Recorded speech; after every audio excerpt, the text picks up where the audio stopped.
Middle east में जंग तेज होती जा रही है। इजराइल पर ईरान की तरफ से ताबड़तोड़ हमले किए जा रहे हैं। उसने इजराइल के प्रधानमंत्री नेतन्याहू के दफ्तर को भी निशाना बनाया है।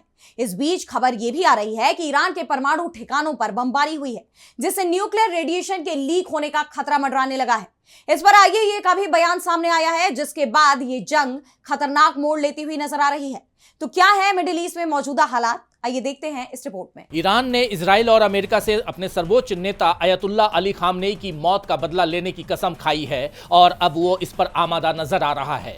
उसने सीधे इजराइल के प्रधानमंत्री बेंजामिन नेतन्याहू को ही निशाना बनाया है। ईरानी सेना IRGC का दावा है कि उसकी तरफ से नेतन्याहू के दफ्तर पर मिसाइल दागी गई है। हालांकि इजराइल का कहना है कि कोई मिसाइल नहीं आई, लेकिन इजराइल में लगातार सायरन की आवाज सुनाई दे रही है। ईरान ने बड़ी संख्या में ड्रोन और मिसाइलें इजराइल पर दागी हैं। वहीं कुवैत में उसने अमेरिका के लड़ाकू विमानों को निशाना बनाया है, जिसमें उसका F-15E फाइटर जेट भी शामिल है। खुद कतर के रक्षा मंत्रालय ने कबूल किया है, आज सुबह कई अमेरिकी विमान दुर्घटनाग्रस्त हो गए। हालांकि सभी विमान कर्मी पूरी तरह सुरक्षित हैं।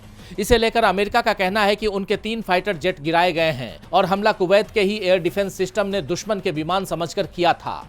भले ही इजराइल और अमेरिका अपना नुकसान कबूल नहीं कर रहे, लेकिन जो वीडियो सामने आए हैं, जो धुएं के गुबार उठते दिखाई दे रहे हैं, उससे यह तय है कि नुकसान हुआ है। ईरान ने साइप्रस में ब्रिटिश रॉयल एयर फोर्स यानी RAF के अक्रोटरी बेस पर भी ड्रोन से हमला किया है, जिसके बाद यह बेस खाली करा लिया गया है। इस बीच ईरान के राष्ट्रपति मसूद पेजेश्कियान ने रिवोल्यूशनरी गार्ड के जनरल माजिद एब्नेल रेजा को देश का कार्यवाहक रक्षा मंत्री नियुक्त किया है। ईरान की तरफ से यह भी दावा किया गया है, अमेरिका और इजराइल के हवाई हमलों में ईरान की नतांज न्यूक्लियर फैसिलिटी को निशाना बनाया गया है। ये वो न्यूक्लियर सेंटर है जिस पर अंतर्राष्ट्रीय निगरानी रहती है, जिसके बाद संयुक्त राष्ट्र की परमाणु निगरानी संस्था IAEA के प्रमुख राफेल ग्रॉसी का भी बयान आया है। उन्होंने कहा कि हमारी एजेंसी के पास इस बात का कोई संकेत नहीं है कि अमेरिका और इजराइल के हमलों में ईरान में स्थित किसी भी परमाणु प्रतिष्ठान को नुकसान पहुंचा है।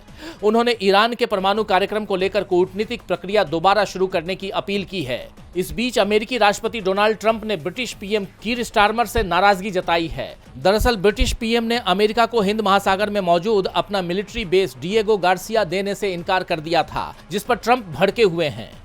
जिस तरह अमेरिका और इजराइल अंतर्राष्ट्रीय कानून को ताक पर रखकर न्यूक्लियर फैसिलिटीज, हॉस्पिटल और इमरजेंसी सर्विसेज को निशाना बना रहे हैं, उससे साफ है कि अभी ये जंग और तेज होने वाली है, जिसे लेकर पूरी दुनिया टेंशन में है। DB लाइव की रिपोर्ट।